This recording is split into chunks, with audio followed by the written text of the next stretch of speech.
Usine Up, l'émission de l'usine nouvelle et d'Epoca Up qui met en lumière les startups et scale-up porteuses de sens, d'innovation et de savoir-faire à la française. Bonjour, c'est Usine Up, vous connaissez maintenant le principe. Avec nos différents experts, nous allons maintenant pendant une demi-heure interroger Lucille Derly. Bonjour Lucille. Bonjour. Vous êtes cofondatrice et CEO d'Arteria. Alors Arteria propose une solution pour simplifier ce qu'on appelle le gaz du sang, une expression qui ne parle peut-être pas à tout le monde. Alors qu'est-ce que c'est le gaz du sang ? Alors le gaz du sang, ça ne vous parle pas et c'est plutôt bon signe, puisqu'en fait, quand vous avez une détresse vitale, un souci cardiaque, vous venez de faire un AVC, vous avez eu un Covid compliqué, quand vous arrivez à l'hôpital, avant de vous prendre en charge, les praticiens ils ont besoin de comprendre ce qui se passe. Pour comprendre, il faut qu'ils fassent une piqûre dans l'artère au niveau du poignet, donc un prélèvement sanguin, sauf que ce n'est pas dans le même vaisseau, c'est dans l'artère. Et ils font ce prélèvement sanguin et ils vont analyser les gaz qu'il y a dans ce sang. Ce qui est difficile à faire, c'est que l'artère, si vous regardez votre poignet, on ne la voit pas. Alors je vais regarder, je ne vois rien.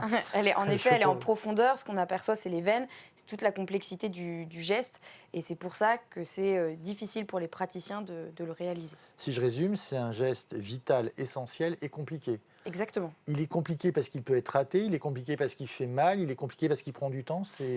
Alors oui, c'est bien résumé. En fait, trouver l'artère, c'est difficile. Et donc, pour le praticien, quand il manque l'artère, on a tous déjà eu des prises de sang plus ou moins ratées, c'est déjà pas très agréable.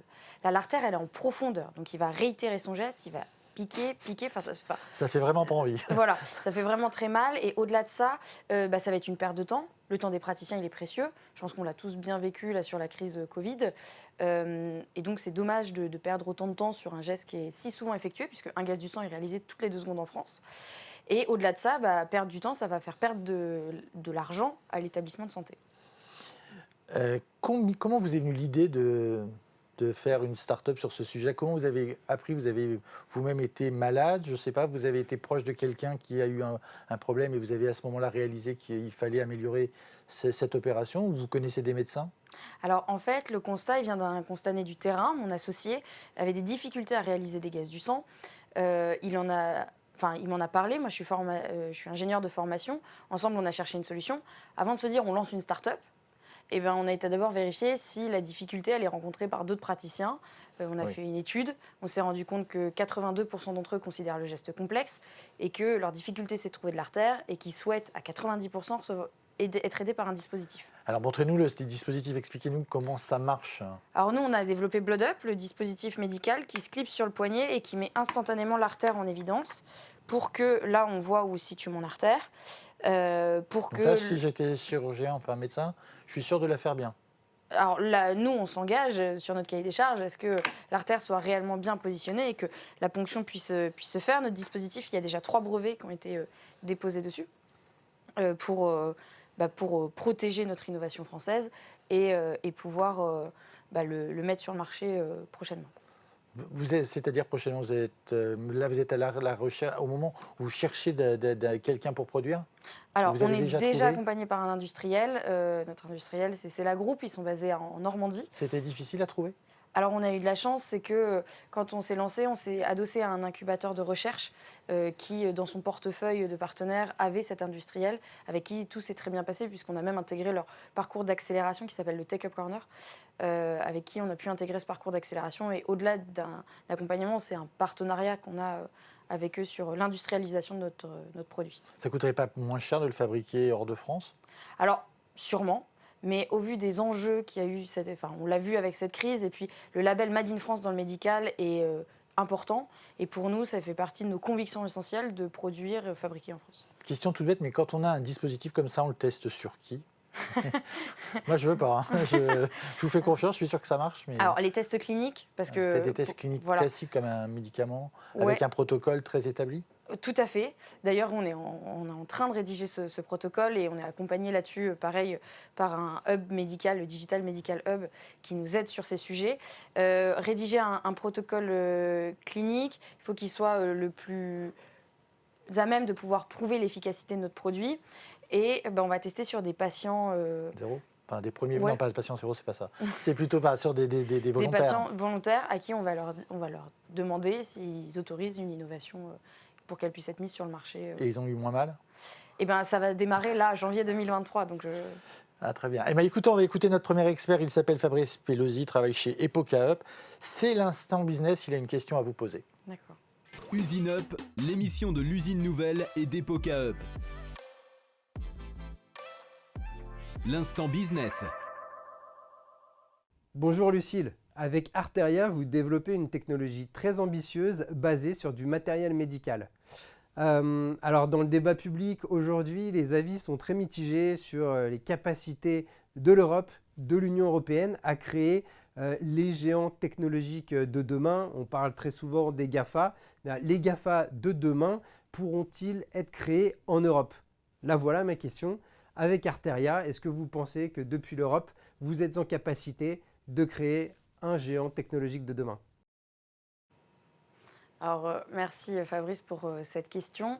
La France met beaucoup de choses en place pour aider les startups à se lancer, pour aider les jeunes startups à se lancer, notamment dans la tech, puisque la BPI va parler du label Deep Tech, où il y a un réel investissement qui est fait pour nous accompagner sur tous les enjeux d'une structure conséquente Deep Tech, à la fois en propriété intellectuelle, en financement, et permettre de rayonner rapidement. À titre d'exemple, donc il y a le plan Vision 2030 qui vient d'être mis en place. Pour le coup, l'exemple d'Arteria, c'est qu'on sait très bien que les géants américains en face, en termes d'entrepreneuriat, rayonnent un petit peu comme une référence, même s'il y a plusieurs pôles qui commencent à émerger d'autre part dans le monde. Et ben, par exemple, la France met en place des dispositifs tels que le dispositif NETVA, qui est un programme qu'on a rejoint, qui nous permet, nous, d'aller s'inspirer des États-Unis, et notamment pour une boîte MedTech comme notre cas à Boston, et d'aller découvrir tout cet entrepreneuriat grâce à l'accompagnement français qui est mis en place. Au-delà de ça, pour discuter avec mes collègues entrepreneurs, à la fois dans la deep tech, donc des boîtes qui ont des gros enjeux tech de développement au départ en R&D et qui vont avoir la capacité de répondre à un problème mondial avec un potentiel marché de croissance très important, eh bien, en discutant ensemble, on s'est rendu compte que sur une boîte MedTech à la fois qui avait la possibilité de créer dans plusieurs pays, puisque des cofondateurs européens, de créer dans plusieurs pays différents. Le choix a été fait de s'installer en France, puisque eh bien, c'est la France qui s'avère la plus à même pour aider une boîte au départ à se lancer, à bénéficier d'aide pour devenir une scale-up intéressante. Je rebondis sur sa question. Est-ce que vous, votre ambition, c'est de devenir un nouveau GAFA? Pas forcément, j'imagine. Alors, si on y arrive et qu'on y parvient, ça serait super. En restant réaliste, le problème médical auquel on est confronté reste un problème de niche où on pourra adapter notre technologie sur d'autres pathologies. Donc, à voir au niveau de la croissance et de la R&D à quel point on arrive à suivre cette possibilité. J'aime bien l'idée de rester, je dirais, propre à la France, avec des convictions françaises et plus éthiques. On sait tout ce que les GAFA peuvent générer. Et je ne sais pas si aspirer à en arriver là est pour moi une preuve de réussite. Est-ce que votre appareil recueille des données, puisqu'on parle de GAFA, puisqu'on parle de grandes entreprises, est-ce que vous avez des données et quel rôle ça joue après dans votre business? Est-ce que vous les exploitez, ces données Alors, tout à fait. Notre première version ne collecte pas de données parce qu'il y a un enjeu sur la donnée de santé qui est considérable. Et donc, à l'échelle de notre start-up, on va faire les choses par étapes. Dans un premier temps, réussir à prouver déjà qu'on détecte bien l'artère. Une deuxième version permettra de collecter des informations propres à l'artère qu'on pourra réutiliser sur d'autres pathologies telles que le diabète, qui est la maladie du 21e siècle.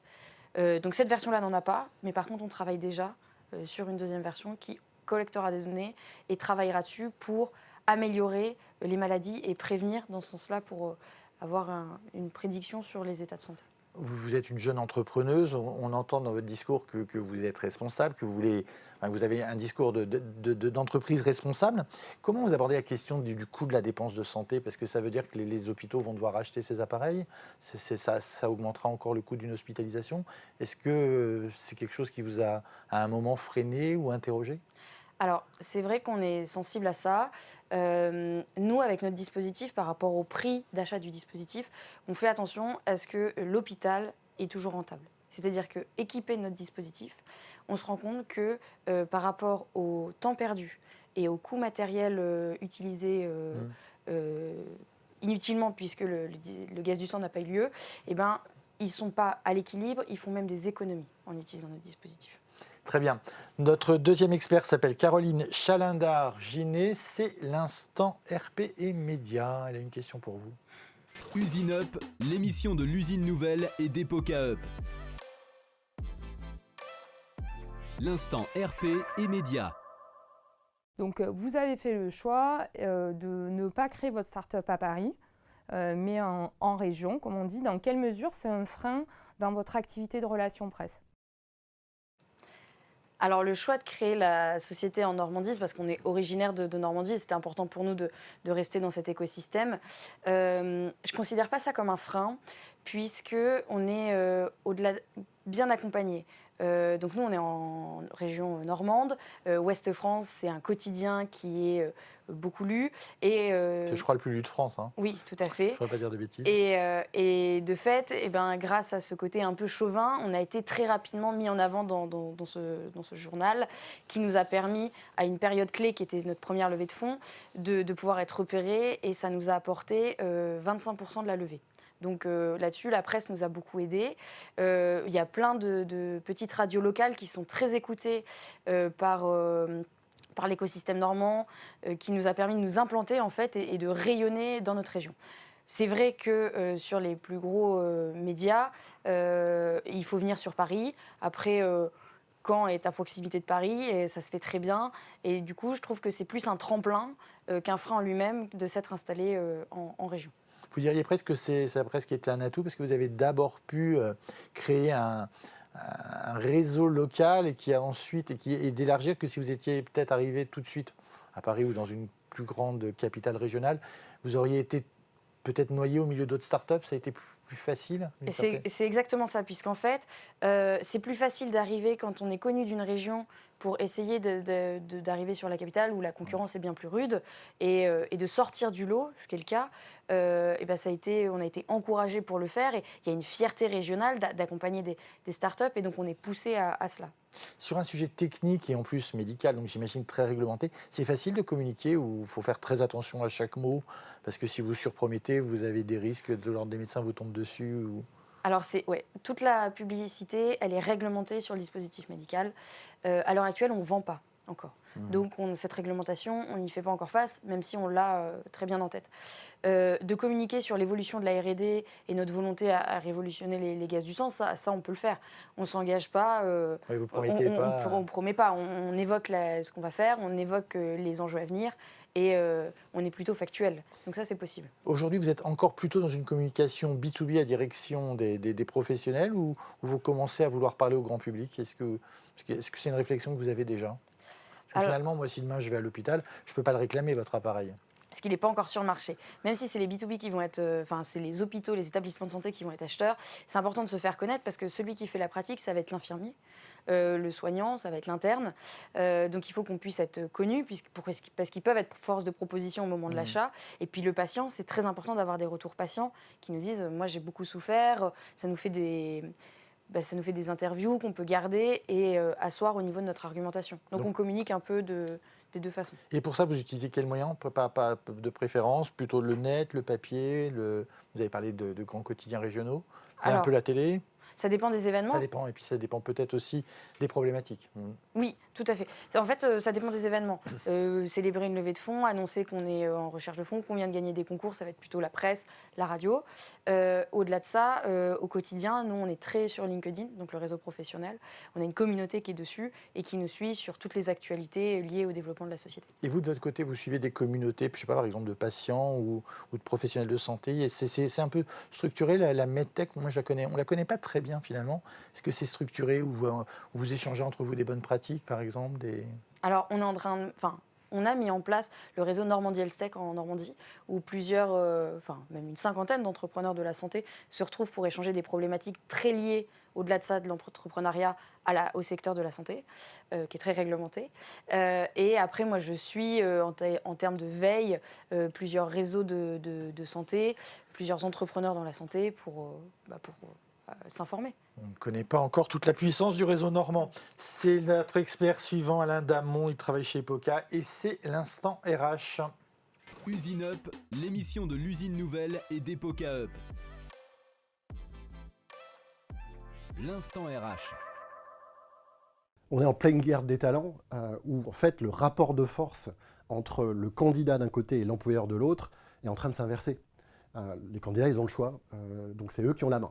Alors vous êtes au début de votre histoire, mais vous allez vous développer, et pour vous développer, il faudra recruter de plus en plus. Quels sont les principaux arguments que vous mettez en avant et que vous mettrez en avant pour convaincre les candidats de vous rejoindre? Alors, l'enjeu de recruter et de créer la Dream Team dans une start-up est essentiel. Il faut s'appuyer il faut rapidement savoir déléguer, s'appuyer sur une équipe solide pour pouvoir performer. Donc emmener du monde avec soi, en effet, c'est complexe.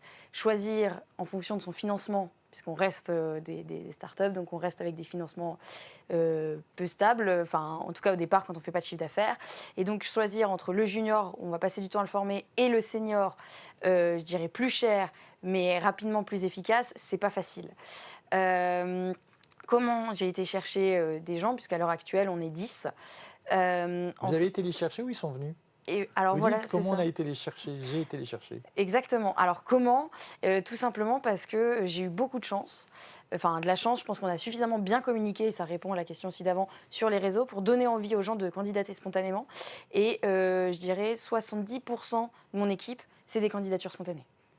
De personnes qui nous sollicitent et Parce où... qu'ils vous connaissent déjà, ils savent ce que vous faites. Oui, en fait l'écosystème normand, encore une fois, c'est bien développé, on entend parler de nous et donc ça attire des profils, ça attire des pépites et qui veulent rejoindre l'équipe. Donc de ce fait-là, 70% d'entre eux, c'est des candidatures spontanées où moi, sur la roadmap que j'avais fixée de ressources humaines, elle est déjà bien établie et les gens, ils m'envoient une candidature et à 2 mois après, j'avais un profil que je souhaitais recruter de cette façon. C'est l'occasion de Ça, ce sont des gens qui sont spécialistes du médical, c'est des gens qui sont spécialistes de l'industrialisation. J'imagine qu'aujourd'hui, vous travaillez sur ça, maintenant que le prototype est au point. C'est quel profil? Les deux? Alors, ce qui est important, je dirais les 2 profils les plus importants chez nous, c'est la technique pour la R&D. Pas forcément dans le médical, mais en tout cas, il y a plein d'enjeux techniques, du hardware, du software, de l'ingénierie de laser, parce que j'imagine que ce n'est pas si simple que ça. Quand vous le montrez, il y a beaucoup de technologies dans ces petits objets pour trouver l'artère. Tout à fait. Il y a 2 ans et demi de R&D, donc il a fallu constituer une équipe. C'est notre valeur ajoutée, donc il faut qu'on puisse l'internaliser. Donc là, on a créé donc j'avais des enjeux de recrutement ici. Et il y a un autre enjeu, puisqu'on approche des études cliniques et de la réglementation médicale avec ce marquage CE qui est essentiel, où on se rapproche de tout cela. Et là, il va falloir retrouver des profils. Et ça a été mon choix de prendre un profil senior sur ce sujet qui est clé pour la mise sur le marché. Donc en fait, j'ai cherché mes profils clés, c'est mon responsable technique, mon CTO, le responsable médical avec toute l'organisationnel, mon COO, qui sont 2 seniors. Et en dessous, j'ai plutôt tablé sur des juniors très motivés, qui ont envie d'apprendre, qui démarrent en alternance et qui convertissent après en CDI leur emploi. Question de boomer, c'est mon âge moi aussi. C'est facile de travailler avec des gens plus âgés? Est-ce qu'ils n'ont pas parfois tendance à vous parler avec condescendance? Alors oui, plus âgés, oui, après ça reste des tranches d'âge qui sont proches des nôtres, mais en fait c'est évoqué dès le départ. C'est-à-dire qu'au moment du recrutement, on évoque ces sujets et moi je leur dis, je suis plus jeune, comment ça va se passer, comment est-ce que tu es prêt à adapter le fait que je puisse diriger, et ça va faire partie des sujets clés que je vais regarder sur la période d'essai et on va voir. Mais oui. C'est quoi qui les a fait venir, qui a déclenché? C'est le fait que vous êtes une start-up, une aventure entrepreneuriale? C'est le projet lui-même qui est un projet dans la santé? On parlait d'arguments tout à l'heure tout à l'heure on posait la question sur l'argumentation. En fait, moi je vends une aventure. Je vends le fait de se dire plus tard, ce dispositif là que tu vois dans les hôpitaux, c'est moi, j'y étais. Je vends le fait que, comme toute start-up, on est très flexible, on s'adapte à beaucoup de choses et on est dans la compréhension et l'humain. Et je pense que tout ça réuni et la communication qu'on fait également sur les réseaux donne envie de rejoindre une équipe. Votre start-up, si je ne m'abuse, elle a été créée en 2019, c'est ça? Vous êtes lancé en 2019. Le projet, oui. Comment vous avez traversé les confinements d'un point de vue RH? Alors, vous étiez encore que les cofondateurs? En fait, on était les cofondateurs. 2019, il y a l'idée. La société est réellement créée août 2020, donc la grosse partie de confinement est passée. Et par la suite, on démarre à 2. J'avais un stagiaire avec moi qui était en télétravail et l'équipe s'est réellement lancée. On a commencé à croître en termes de recrutement une fois en présentiel. Puis comme on est un laboratoire technique, c'est difficile de faire du télétravail. Oui, c'est ça, vous pouvez, on ne peut pas ramener chez soi une petite éprouvette et tout le matériel, parce qu'il y a du matériel pour ça. Ouais. Tout à fait, oui. Très bien. On va parler argent maintenant, c'est l'instant finance. Marc Coyat, il est chez KPMG. Usine Up, l'émission de l'usine nouvelle et d'Epoca Up. L'instant finance. Lucille, bravo. Vous avez trouvé la solution à une problématique qui existe depuis longtemps. Vous avez un device qui fonctionne, qui a été testé dans le milieu hospitalier, et vous avez fait ça avec relativement peu de financement.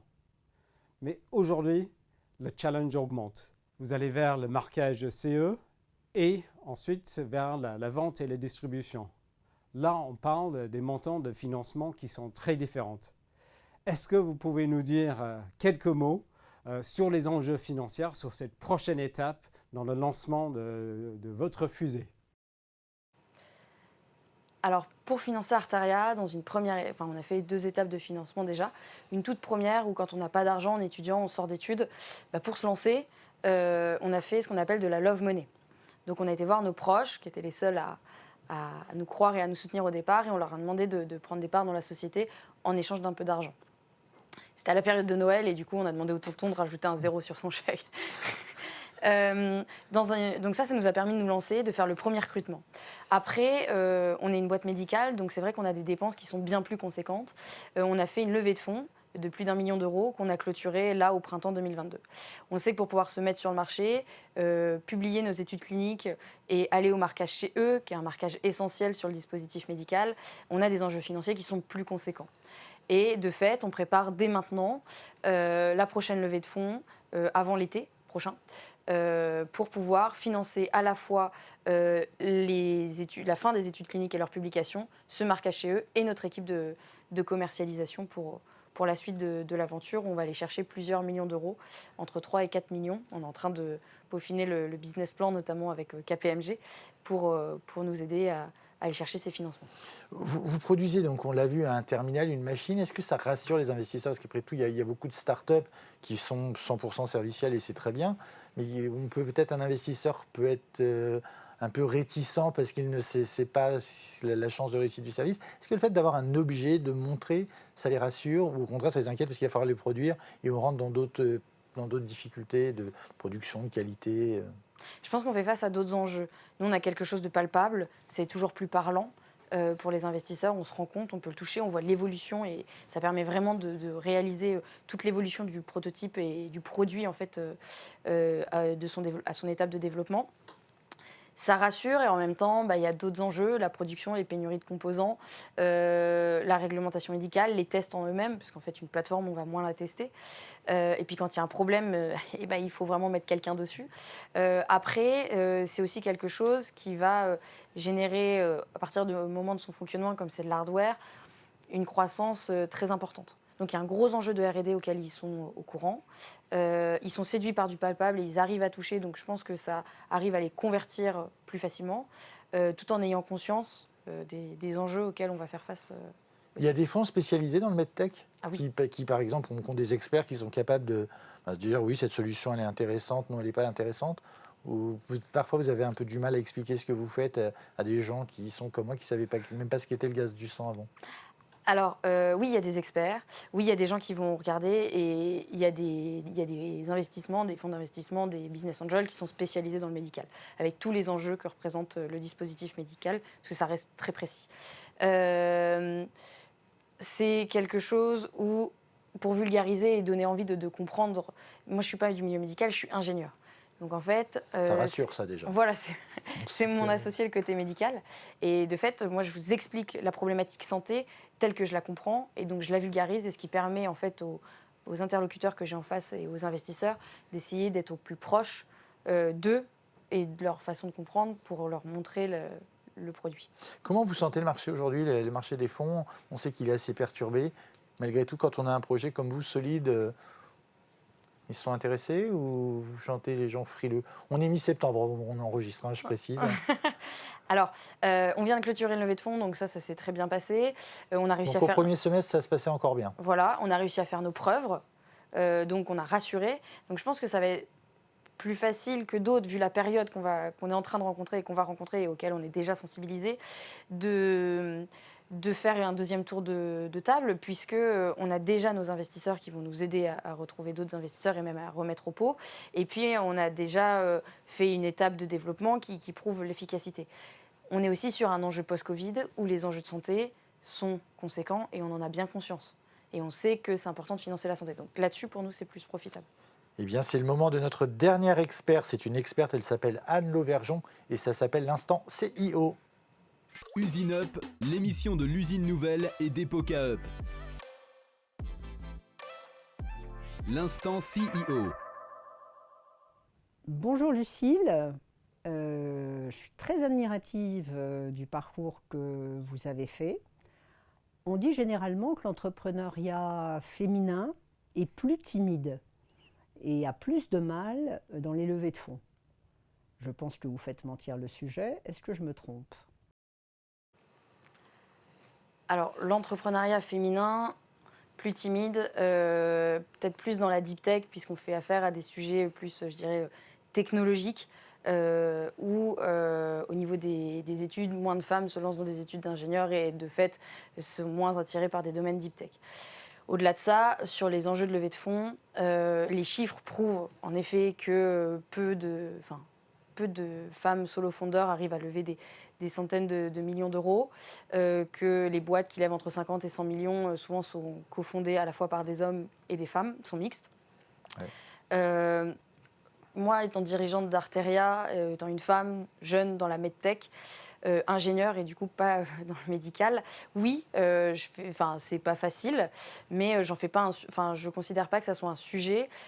Pour moi, le genre, femme ou homme, ça doit pas m'empêcher de pouvoir mener à bien une levée de fonds et de pouvoir mener à bien le sujet pour y parvenir. C'est plus, je dirais, les investisseurs ou les personnes auxquelles on est confronté, où ça reste un sujet et ça peut de temps en temps se retrouver sur des situations avec des maladresses, que ça soit de vocabulaire ou de...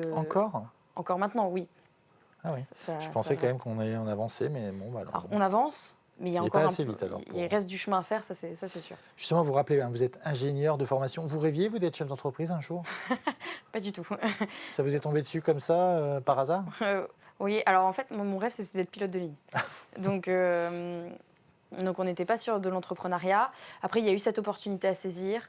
J'ai toujours bien aimé m'engager dans des projets et savoir que c'est important que ce soit du médical et de savoir qu'on va aider les praticiens et vraiment apporter une plus-value en termes de soins. C'est le projet qui vous a plu, parce que depuis tout à l'heure, vous parlez de votre cofondateur, donc j'imagine que vous l'avez rencontré où vous voulez, comme vous voulez, ça ne me regarde pas. Mais c'est le côté médical, c'est le côté qui vous a convaincu. Ça aurait été une autre start-up, un autre sujet, vous n'y seriez pas allé? Vous n'y seriez pas allé? Je sais pas, mais c'est vrai que le côté engagement et travailler pour une cause, c'est quelque chose qui me motive et qui me donne envie d'y aller. Ça a du sens, quoi, comme voilà, on dit aujourd'hui. Tout à fait. On dit que votre génération, elle veut un travail qui a du sens. Là, si le jour où vous allez y arriver, vous diriez que les gens ont moins mal grâce à vous. C'est quand même pas rien. Voilà. Enfin, oui, en fait, c'est ce qui me motive, je dirais, c'est le moteur de se lever le matin et de faire en sorte qu'on puisse apporter à notre échelle un meilleur bien-être. Entre le moment où vous avez décidé de vous lancer aujourd'hui, quelles difficultés vous n'aviez pas du tout anticipées? Beaucoup. Allez-y, pardon. Non, au-delà des difficultés, je dirais c'est plus des contraintes. Ça arrive au fur et à mesure. J'ai pas fait d'études dans l'entrepreneuriat, donc trouver de l'argent, ok, on fait comment? C'est pas une difficulté, mais oser aller demander à sa famille, c'est pas quelque chose avec lequel j'étais familier, donc un peu inconfortable. Après, ça va être on a trouvé de l'argent, maintenant il faut trouver des ingénieurs, du recrutement. Pareil, j'avais jamais recruté quelqu'un, n'ayant jamais eu de CDI de ma part, me retrouver directement. Vous êtes retrouvé directement à la sortie de vos études. Ouais. Voilà, j'avais fait 4 ans d'alternance, mais j'avais pas eu de poste en soi en CDI ou en temps plein. Et de fait, me retrouver direct de l'autre côté en tant que recruteur, c'était difficile. Donc c'est des petites difficultés comme ça, mais qu'on passe parce qu'on s'entoure, on se fait bien accompagner et qui nous aident à y arriver. Au contraire, je dirais que c'est des expériences très enrichissantes. En 2 mots, vous avez parlé plusieurs fois de la Normandie, une entreprise qui veut se créer, qui voudrait aller à Caen, vous l'incitez à y aller, vous l'invitez à y aller, vous l'incitez à y aller? Je pense sans... il ne faut pas réfléchir, il ne faut pas hésiter. On y va en courant? Allez, alors on va en Normandie avec Lucille Derly. Je rappelle que vous êtes cofondatrice et CEO d'Arteria. Merci d'être passée par le studio. Merci. On a grand hâte que votre invention soit au point pour qu'on... On n'a surtout pas très hâte d'aller à l'hôpital, donc je ne sais pas trop. Voilà, pour ceux en tout cas qui en auront besoin, on a hâte pour eux. Voilà. Merci beaucoup de nous avoir suivis. À très bientôt pour un nouveau numéro d'Usine Up. Merci. Merci. Usine Up, l'émission de l'usine nouvelle et d'Epoca Up qui met en lumière les startups et scale-up porteuses de sens, d'innovation et de savoir-faire à la française.